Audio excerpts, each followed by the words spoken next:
Коми началась регистрация волонтеров по поддержке голосования за объекты благоустройства в следующем году. На специальном сайте za.городсреда.ру жители всех регионов страны в режиме онлайн определят список первоочередных территорий для благоустройства в своем городе.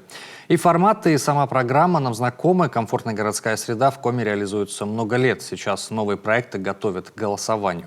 Александра Головина расскажет, как республика преобразилась за это время и что нас ждет впереди. На месте заброшенной лесополосы теперь полноценный парк. В сыктывкарском местечке «Строитель» несколько городков для разных возрастов. Спортивная площадка, аллея и даже вольер для выгула собак.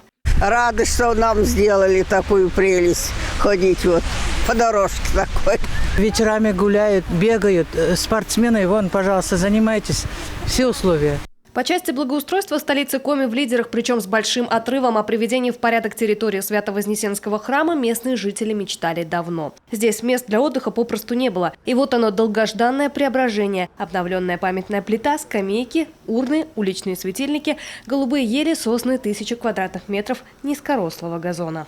Это самый был неблагоустроенный двор среди других храмов города Сыктывкара. Но посмотрите, как красиво благоустроено в Вежинском храме, да, в Кочпанском храме, в Орбите и так далее. Все это подарком явилось к 200-летию Свято-Вознесенского Кирюльского храма. Территория возле центрального бассейна еще в процессе преображения. Завершить планируют аккурат ко дню рождения республики. Обустроить здесь маленькую Финляндию планируют авторы проекта. Коми, по их словам, похожа именно на эту страну. По такой концепции подбирали деревья. Будет много зелени, гранитные плиты, декоративные светильники, большие качели длиной по 12 метров.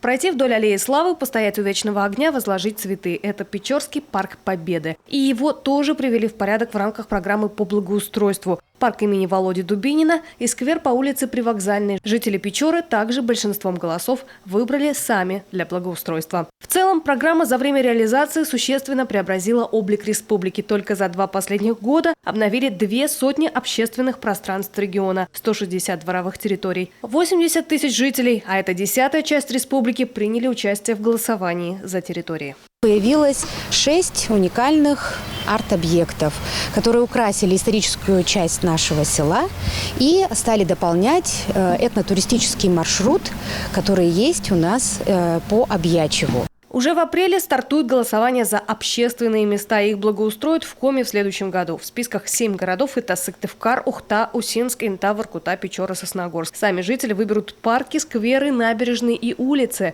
на которые направят бюджетные деньги. Для того, чтобы каждый житель мог повлиять на будущий облик своего города, в регионе создан волонтерский штаб. Добровольцы будут информировать о проектах в торговых центрах, объектах культуры, МФЦ. При необходимости помогут проголосовать на сайте. Александра Головина, телеканал Юрган.